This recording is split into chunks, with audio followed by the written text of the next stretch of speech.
On attend que les jeunes filles servent de cobayes pour savoir quels sont les effets indésirables rares.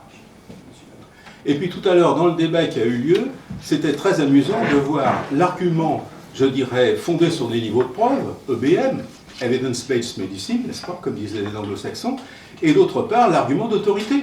C'est-à-dire, les autorités pensent que... les autorités, c'est bien mignon, mais elles se fondent sur quoi? Sur des publications qui sont biaisées. C'est tout, j'arrête parce que sinon j'en ai pour une Merci de demi-heure. votre intervention. Avant l'intervention de M. Batt qui souhaiterait parler, une intervention et on vous dira ce que nous a répondu à ces propos le Dr Salle, directeur de l'évaluation économique de l'HAS, pour lesquels on a eu une réunion de travail ce matin et on vous en parle un petit peu après les trois communications. Alexandre Eshkenazi du Parisien. Après, je vais poser un peu les questions du naïf. J'ai pas bien compris votre étude 15 en fait. J'ai pas compris si vous pouviez conclure ou si tout simplement l'étude démontrait un problème de méthodo qui du coup posait un doute, ou au contraire si vous pouviez vraiment conclure avec certitude que les lésions ne diminuaient pas ou augmentaient. J'ai pas compris en fait. Je crois que c'est l'étude 15 de la LTA. J'ai pas compris la conclusion. Alors, l'étude 15, c'est la troisième, enfin en fonction. Troisième ou deuxième étude qui est sortie, la 13 étant la première, c'est la Future 1, la 15 étant la Future 2. Je parlais de celle de la FDA, je sais pas si c'est la 15. Non, mais elles ont été toutes données à la FDA, parce que la FDA, pour l'enregistrement du médicament, a demandé aux fabricants de lui fournir les résultats. Mais c'était sur celle concernant les autres virus. Mais peu importe que ce soit la 15, la 13, parce que le problème est exactement le même, c'est copie conforme, c'est du papier carbone. En fait, ce qui se passe, c'est que quand vous faites une étude, vous avez une avalanche de résultats. Et puis, il faudrait que l'on puisse avoir accès, pour se faire une opinion, à l'intégralité de ces résultats. Or, dans les études, on n'a pris qu'une partie des résultats, c'est-à-dire les résultats qui étaient la partie intéressante, c'est-à-dire la diminution des lésions au virus, des lésions 16 et 18, qui effectivement montrent sur ces lésions-là une efficacité du vaccin, et on a publié ça. Et de façon assez étonnante, on aurait dû publier aussi l'impact sur la diminution globale, et cet impact sur la diminution globale, alors que le fabricant avait les chiffres, puisqu'il les a donnés à la FDA, et ben ça n'a jamais été publié dans la littérature médicale. C'est resté un peu en catimini, comme ça, voilà. D'accord. Mais alors du coup, moi j'écris quoi? J'écris qu'on ne sait pas, ou alors qu'on dispose de chiffres qui montrent qu'on sait que ça ne diminue pas. Non mais qu'est-ce que vous dites? C'est ça que je ne comprends pas en fait. Je ne comprends pas la conclusion exacte. Alors, je vais juste vous expliquer que je suis co-auteur du livre, je suis journaliste aussi.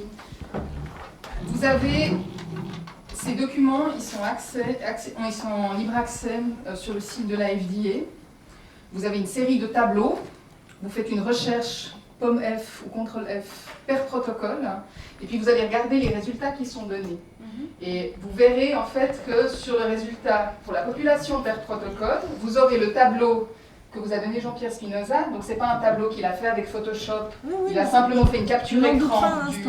non, enfin pour dire, c'est pas... tout à l'heure, on disait je ne vais pas être convaincu sur la base de 2 dias, donc ce ne sont pas des dias falsifiés ou manipulés, c'est une capture écran. Non, moi je ne remettais pas en cause les documents. Non, mais ce que je veux dire, c'est qu'en tant que journaliste, vous allez voir, il s'agit du document que vous pouvez noter, transmis en mai 2010 au VRBPAC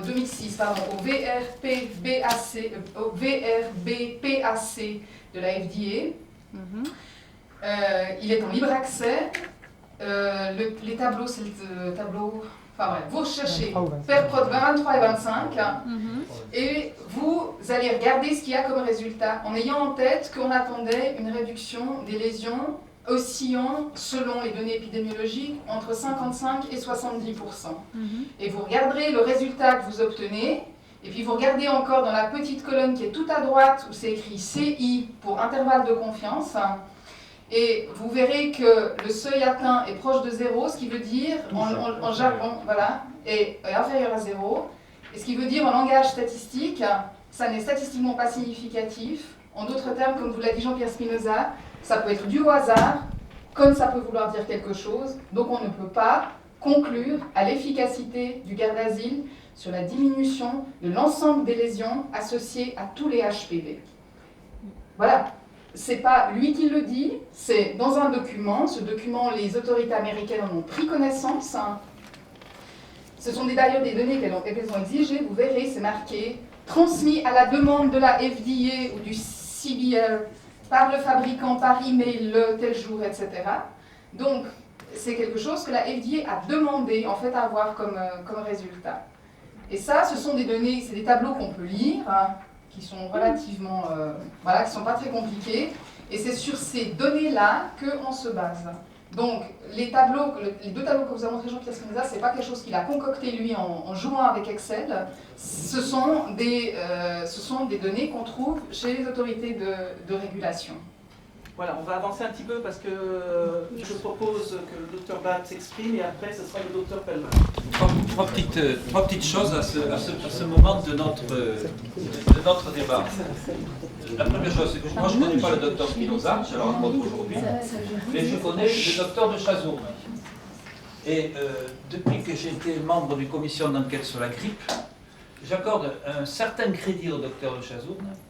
Et je peux vous passer, si vous voulez, les mails qu'il échangea en juillet, au moment où se faisaient les commandes massives de vaccins, avec le comité technique de la vaccination et la DGS, en leur disant la grippe est passée à la Réunion, elle n'est pas plus et plutôt moins grave qu'une autre.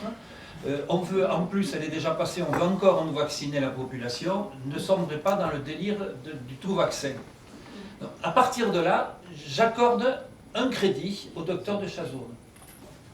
La seconde chose, c'est que concernant les études épidémiologiques, moi j'ai vécu pendant la mission d'information sur le Mediator, la façon dont les études qui avaient été sorties par Catherine Hill, qui est épidémiologiste justement à l'Institut Gustave Roussy, elles ont été attaquées, dénigrées, on a même utilisé la parole faussement d'une autre épidémiologiste, Annika Perovic, pour essayer de la descendre et persuader que les chiffres qui étaient sortis sur la morbidité et mortalité n'avaient aucune consistance.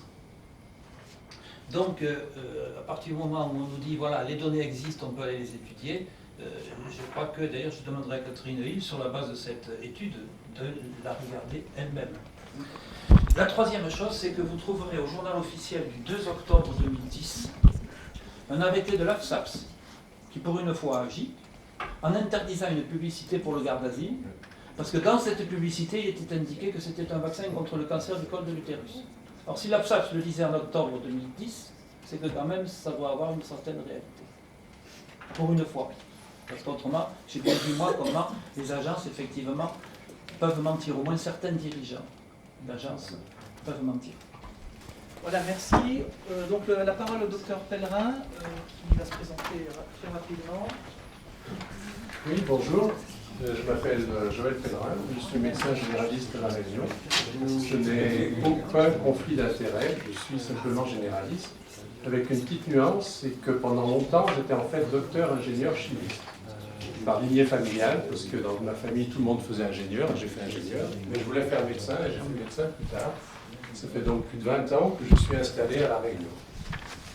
Et je garde de mon premier métier, j'étais enseignant-chercheur, j'aime bien regarder un petit peu quand il y a de nouveaux médicaments, si ce médicament peut présenter une efficacité normale.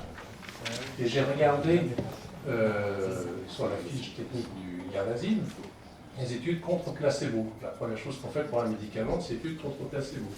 Mais zut, les études contre placebo n'existent pas. Du moins, ne sont pas sur la fiche. C'est quand même pas possible. On vante un médicament, il n'y a pas d'études contre placebo pour le groupe per protocole, pour le groupe idéal. Donc je passe des nuits à chercher, je tombe sur exactement, évidemment, les mêmes textes de la FDA que parlait le docteur Spinoza, les mêmes tableaux, les mêmes choses. J'en parle de Chazourne, et donc je me retrouve là. Pour bien voir si je me retrouve là, c'est pas parce que je suis anti-vaccin, et que je cherchais simplement une justification sur l'efficacité du vaccin dans le bon groupe d'études contre placebo. Voilà. Donc, ce petit PowerPoint là, les données qui me posent problème. Donc rapidement un plan, très rapidement donc la part des HPV, je ne m'étendrai pas trop dessus. Et puis donc l'efficacité, je confirme tout à fait les chiffres de Dr Spinoza, hein, c'est-à-dire que l'efficacité au maximum elle fait 20% non significative, c'est-à-dire qu'en fait peut-être que c'est moins, peut-être que c'est plus, en tout cas c'est pas grand-chose, entre 15, 12, 14, 17,9, 20%. Quelles seraient les conséquences d'un faux sentiment de protection? Est-ce qu'on a des indices d'émergence d'autres virus? est-ce qu'on a des indices d'augmentation de la pathogénicité virale, et puis mon problème de conscience, moi médecin. Alors, la part des HPV 16-18 dans les cancers du col. Bon, le kiosque nous en a parlé, 70%, tout le monde a ce chiffre, bien sûr. En 2007, le comité technique des vaccinations disait que certains papillomavirus humains sont retrouvés dans quasiment 100% des cancers du col. Ça a changé un petit peu quand même. Dans cette étude récente, là, de 2010, une énorme étude sur 38 pays en Europe, en Amérique, etc., sur, on voit pas là, sur 15 000, plus de 15 000 cas de cancer invasif. Je ne peux pas voir la diapo, mais il n'y a finalement que 85% des cancers qui contiennent des HPV. Alors plus exactement, puisqu'on est en France, on pourra prendre les chiffres pour l'Europe. Les chiffres pour l'Europe, on a étudié 2364 cancers. Parmi eux, il y en a 2058, soit 87% qui contiennent des HPV. Donc c'est plus 100%. Sur ceux qui contiennent des HPV, sur 2058, il y a effectivement 66% du sérotype 16 et 7% du sérotype 18. Mais ramené à l'ensemble des cancers, les HPV 16 représentent 57% et le 18, 6%. Ce qui fait au total 63%. Si je fais un petit dessin, tout ça, c'est l'ensemble des cancers du col qu'on a étudiés, c'est des femmes qui les avaient. Ça, c'est l'ensemble de ceux qui contiennent des HPV. Et ça, c'est ceux qui sont 16 et 18. Ils ne représentent donc que 63% des cancers en Europe. Bon. Ce qui me gêne un petit peu, c'est que dans le document du 17 décembre là, du Haut Conseil de santé publique, où ils font référence à cette étude, hein, c'est l'analyse de San José, ils reprennent pas l'ensemble des cancers, ils reprennent que ceux qui contiennent du HPV. Ce qui me semble biaisé, moi, il m'aurait semblé plus logique de dire, je ne vais pas écrire l'ensemble des cancers invasifs, puisqu'ils étaient 2364, et les HPV 16 font 57%, les 18, 6%. En total, donc 63%. Alors que là, ça faisait 73%. Bon, ça fait 10% de moins. C'est pas beaucoup, mais 10% de moins ou plus sur votre salaire, ça fait quelque chose. C'était juste un petit quelque chose. Alors, l'efficacité, à l'évidence, est inférieure à celle qu'on espérait. On espérait tous hein, que si ça aurait été... On ne serait pas là hein, si l'efficacité était de 100% sur les 70%. Alors, une des conséquences dont on parle peu, c'est le faux sentiment de protection. Depuis 20 ans que je suis médecin généraliste, il est évident que je peux palper tous les jours que se vacciner, c'est se protéger. Or, une majorité de femmes pensent que la pratique des frottis est inutile après vaccination. Il y a eu une étude publiée dans le bulletin épidémiologique du 23 mars 2010 sur plus de 500 collégiennes, et il n'y en a que 44,5% qui pensent qu'il faut continuer à se faire dépister. Autrement dit, une majorité des jeunes femmes, 55%, pensent que on est vacciné, donc on est protégé. Cet aspect a déjà été évoqué par le CTV en 2007, qu'il serait possible que si les femmes vaccinées se faisaient moins dépister, l'incidence et plus encore la mortalité du cancer, on verra pourquoi mortalité, augmente. Le vaccin n'étant pas efficace vis-à-vis d'environ 30% des cancers. Alors déjà, ces 30%, on a l'impression que c'est beaucoup plus que 30%, parce que s'il n'est pas efficace sur les autres 70%, ça ne va pas. Alors, un rappel sur le cancer du col, hein, pour les journalistes qui ne sont pas médecins, donc par définition, c'est un cancer qui est traître, parce que pendant très longtemps, il ne donne aucun signe clinique. Et lorsque les signes, quand les femmes consultent pour des signes, essentiellement des saignements persistants, ou des signes généraux, compression des urtères par exemple, le pronostic est très réservé parce que c'est trop tard. Alors que les lésions précancéreuses dépistées par frottis sont toutes curables. Alors, beaucoup de confrères, quand je discute, me disent « Ouais, bon, d'accord, c'est pas tant efficace, même si c'est un petit peu efficace, c'est quand même un vaccin contre le cancer, c'est toujours ça. » Je dis non. Non, parce que toutes ces femmes qui se croient protégées et qui ne feront pas de frottis, parce qu'une majorité d'entre elles pensent qu'elles sont protégées, même si on fait toutes les campagnes possibles et imaginables, il faudrait les faire pendant 15 ans, 20 ans, on ne fera pas des campagnes pendant 20 ans pour « Mesdames, vous avez été vaccinées, faites-vous faire des frottis quand même ». Elles sont vaccinées, elles se croient protégées. Se croyant protégées, elles ne feront pas de frottis. Et elles consulteront lorsqu'elles auront des signes cliniques, trop tard. Donc la mortalité risque bien d'augmenter, comme le signalait le CTV dès 2007. Et pour moi, ceci est très grave et passé totalement sous silence par la presse en particulier. Alors, en tant qu'ancien chercheur, je me pose un peu la question, pourquoi le Gardasil ne tient-il pas ses promesses? Alors, est-ce que c'est par émergence des autres virus oncogènes? Ce phénomène aussi a été évoqué par le CTV aussi en 2007, qu'il ne peut être exclu que l'effet du vaccin ne soit que transitoire du fait de l'émergence d'autres génotypes oncogènes venant remplacer les 16 et 18. En infectiologie, c'est très banal, quand on supprime quelque chose, c'est remplacé. Alors, en 2 mots, le principe du calcul, parce que des fois on me dit, Pellerin, on ne comprend rien de ce que tu dis. Pour avoir donc les autres virus, eh bien, on fait la différence entre le total des lésions, tous virus confondus, moins les lésions dues aux virus donc vaccinaux 16 et 18. C'est une simple différence. Ça a été fait la première fois dans une revue allemande, la Arznei Telegram, où, donc pour Futur 2, là, par exemple, tous les virus, il y avait 219 cas. Les lésions associées aux virus 16 et 18, il y en avait 83, et donc par différence, il y avait 136 lésions du col sévère, précancéreuses, dans le groupe vacciné, pour les autres virus, et seulement 116 dans le groupe placebo. Autrement dit, il y avait plus de lésions avec les autres virus dans le groupe vacciné. Ça, c'est le détail pour ceux qui voudraient le faire. Alors, je dis bien, cette différence n'est pas significative. Mais elle existe. Et on va la retrouver très très très souvent, de façon systématique. Cette tendance se retrouve aussi bien pour les lésions précancéreuses du col que pour des lésions condylomateuses. Bon, on n'est pas là pour en parler, mais ça montre bien que les virus HPV, ils font comme les autres. Hein. Si on en supprime, il y en a d'autres qui prennent la place. Alors pour les journalistes, là aussi, s'ils veulent, c'est le site de la FDA, c'est le même. Hein. Et donc c'est l'étude complète. Ça fait 464 pages en anglais. Donc voilà, par exemple, un tableau là. Donc les lésions précancéreuses dues à tout type de virus, pour les types de virus. Pour ceux qui sont en rapport avec le vaccin, donc les 6 sont 16-18, l'efficacité est de près, 92%, c'est bien. Les autres, donc les moins 6, etc., l'efficacité du vaccin est négative. C'est-à-dire qu'il y a bien plus de lésions précancéreuses dans le groupe Gardasil que dans le groupe placebo. Pour les OGL, c'est external génital lésion, autrement dit les verrues vénériennes. Pareil, pour les bons sérotypes vaccinaux, l'efficacité est de 95%.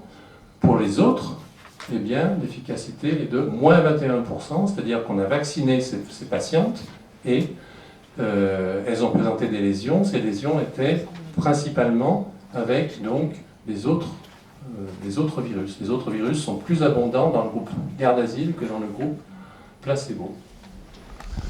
Ça, c'est un détail pour ceux qui voudraient voir, hein. C'est-à-dire que ça se retrouve pour l'ensemble des CIN2-3, 99 lésions dans le groupe Gardasil, seulement 83 dans le groupe placebo.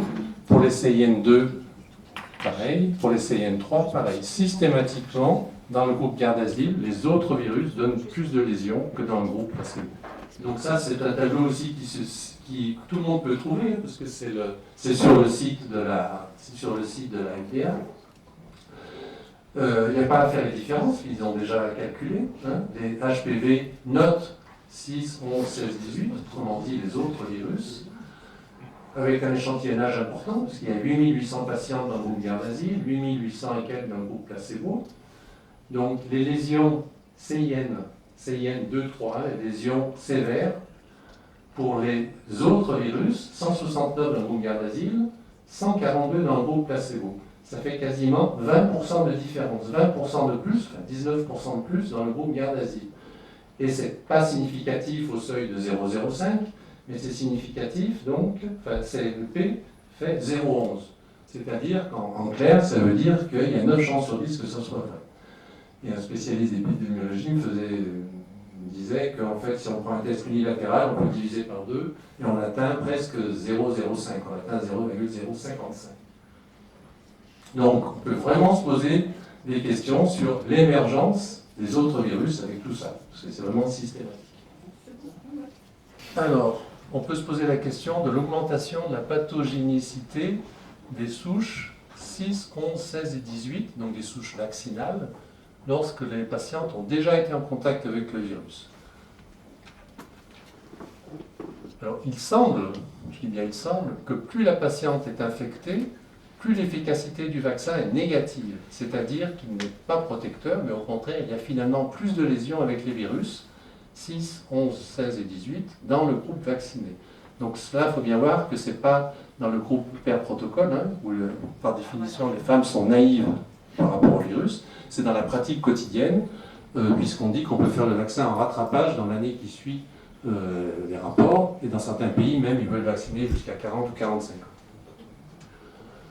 Alors voilà donc sur plus de 10 000 patientes dans le groupe garde asile, 10 000 patients dans le groupe placebo. On évalue comment les femmes sont infectées par rapport à leur statut sérologique, séronégatif ou séropositif, et à propos aussi donc du statut PCR. Celles qui sont non infectées, PCR-, séro-, l'efficacité est de 98,8%. C'est bien. Là, je parle bien des virus 16 et 18. Là, 0K, 4K, on ne parlera pas.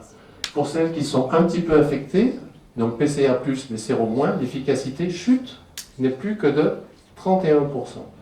Et celles qui sont franchement infectées, séropositif PCR+, l'efficacité est négative, moins 25%.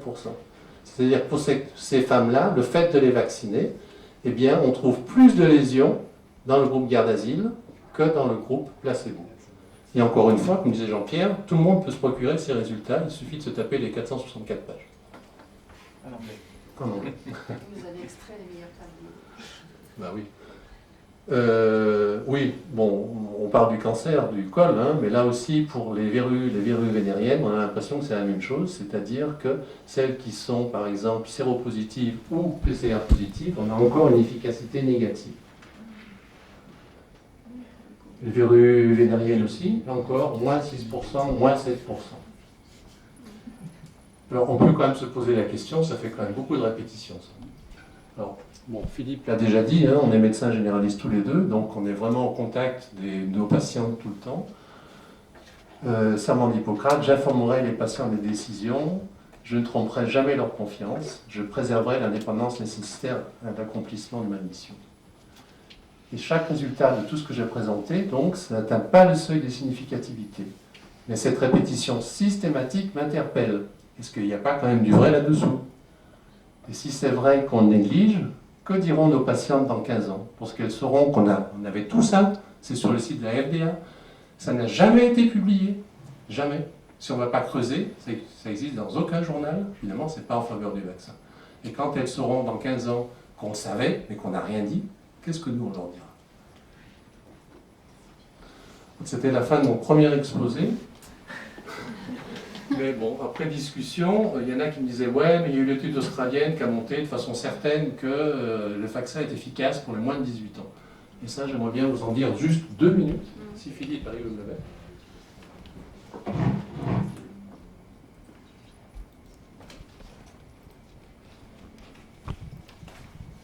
C'est quoi? L'étude australienne. Est-ce que je peux poser une question? On regroupera les questions après. J'en ai pour 2 minutes. Hein. Ah non, mais c'est Donc l'étude australienne, au départ, moi, je n'avais pas prévu d'en parler parce que c'est pas une très bonne étude. Donc elle s'appelle Early Effect of the HPV, etc. Pareil, hein, sur Internet, vous avez le document PDF, c'est très facile à trouver. Il suffit de taper ça dans la barre de recherche. Alors c'est une ecological study. C'est un faible niveau de preuve, c'est pour ça que je ne veux pas trop en parler.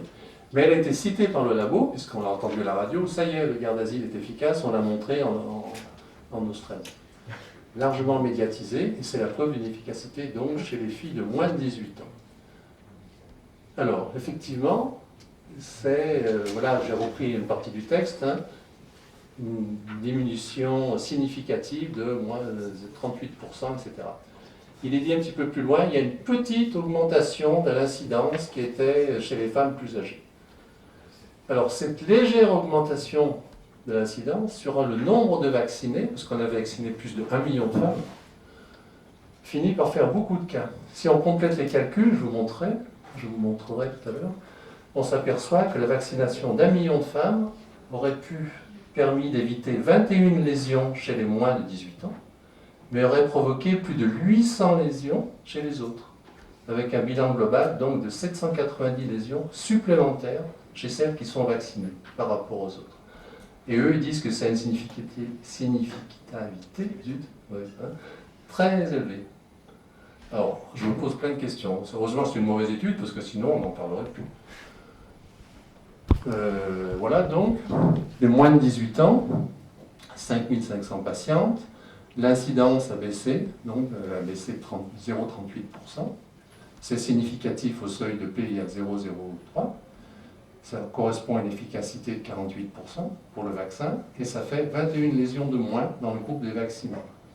Pour les 18-20 ans, ce n'est pas significatif, P égale 0,7, ça ne fait pas grand-chose. De toute façon, ça fait que 4 cas. Pour les 21-25 ans, donc celles qui sont déjà infectées, de façon à peu près certaine, eh bien, il y a une légère augmentation de 0,18%.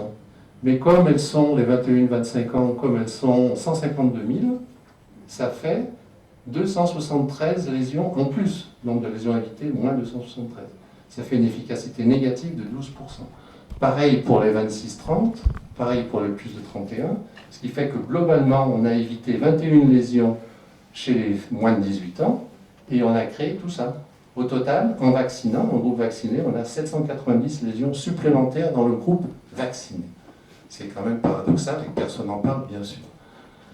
Bon, ça, c'est le détail pour ceux qui veulent le voir. Alors, je me pose la question, heureusement, c'est une mauvaise étude, parce que sinon, ça serait vraiment dramatique.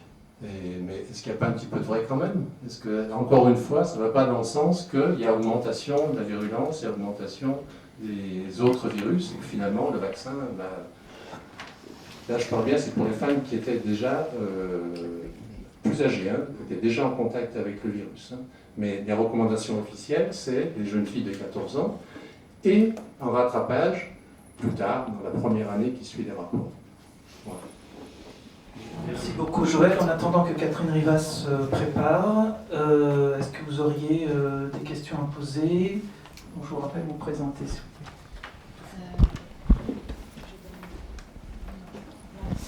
Christine Moncla, moi je suis journaliste à France Culture et j'ai pas de conflit d'intérêt.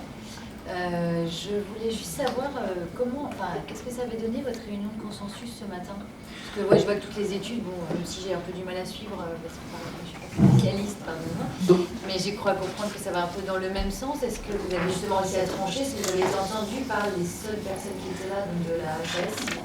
Et si vous pensez que le laboratoire a vraiment, si vous pouvez vraiment dire, est-ce que les études ont été biaisées et est-ce qu'éventuellement il y aurait aussi des conflits d'intérêts dans les autorités de santé pour permettre l'autorisation sur le marché? J'ai l'impression que tout ça est un peu en filigrane, mais est-ce que c'est possible de dire clairement, que quelqu'un qui a participé à toutes ces études dise clairement, ou est-ce que c'est juste quelque chose qu'on devine comme ça? C'est comme ça que ça. Oui, mais c'est pas clairement, moi j'ai pas entendu dire voilà, les études ont été biaisées, Merck a acheté je sais pas quoi, la Alors, HS, je n'ai pas de preuve que Merck ait corrompu qui que ce soit à la FDA. Disons, ce qu'a montré le travail d'enquête qu'on a fait avec Jean-Pierre Spinoza de notre livre La piqûre de trop. On a ici en fait le résultat schématique des liens d'influence qu'il y a eu pour le lancement du vaccin. Il y a beaucoup d'acteurs impliqués. Les fabricants, parce qu'à l'époque GlaxoSmithKline était impliqué exactement de la même manière que Merck, ils se sont donné énormément de mal pour réussir la mise sur le marché de cette vaccination. D'accord? Donc là, on a... il faut lire notre bouquin, prendre des notes, faire des flèches, puis vous arrivez à peu près à la même chose. Donc, c'est juste pour vous donner... Non, c'est juste pour vous donner une importance. Donc, des liens d'intérêt, c'est évident qu'il y en a eu. Des rapports d'influence entre l'industrie pharmaceutique, les experts, les médecins et investigateurs, les personnes qui se sont chargées de faire les reviews des données, qui ont laissé passer certaines choses, ce que je vais montrer tout à l'heure. Là, c'est très clair que ça s'est passé, mais on assimile souvent lien d'intérêt et corruption. C'est inexact. C'est plus compliqué que ça. Donc, de l'influence, c'est absolument évident qu'il y en a eu. Et ce que je vais montrer moi maintenant, en fait, c'est sur la base dont les choses se sont passées depuis 2001 à la FDA, c'est-à-dire en fait comment la FDA qui avait tout en main pour finalement obtenir des études d'excellent niveau de preuve avec des très bons critères cliniques, a laissé les choses lui filer en fait entre les doigts pour obtenir en fait les résultats auxquels on est et la situation qu'on a actuellement. Oui. Oui, Corinne Lalo, journaliste à TF1, j'ai pas de conflit d'intérêt. Oui. Je voudrais juste apporter une information en réponse à ce que Madame vient de dire. C'est qu'en fait, il existe un rapport qui s'appelle le rapport Levinson, qui a montré que le groupe d'experts qui avait justement autorisé le garde d'asile au niveau du CDC avait des conflits d'intérêts avec les fabricants et que ces conflits d'intérêts n'avaient pas été traités. Et cet état de fait a été regretté dans ce rapport, et le rapport Levinson a demandé justement au CDC de faire cesser ces conflits d'intérêts qui remettaient en cause la crédibilité de ce vaccin. Donc il existe un rapport qui dénonce... Alors oui, les CDC ne sont pas impliqués dans l'homologation proprement dite. Les CDC sont ceux qui, après l'homologation, ont procédé aux recommandations vaccinales. Et c'est clair que la décision des CDC telle qu'elle a été, il y a un watchdog aux États-Unis qui a dit que Merck a dû avoir l'impression de gagner au loto quand ces recommandations ont été données, parce qu'on était après 2 ou 3 mois après la publication, enfin l'homologation du garde d'asile, et déjà on le recommandait en fait pour toutes les jeunes filles à partir de 9 ans, et recommandait également le remboursement, ce qui à l'échelle des États-Unis représente énormément d'argent très très vite. D'accord ? Ma présentation pour aujourd'hui, donc je me présente, je m'appelle Catherine Rivard, je suis journaliste indépendante, je n'ai pas lien d'intérêt. Je suis l'auteur avec Jean-Pierre Spinoza de l'ouvrage qu'a publié Slobodan Despot ici qui s'appelle La piqûre de trop.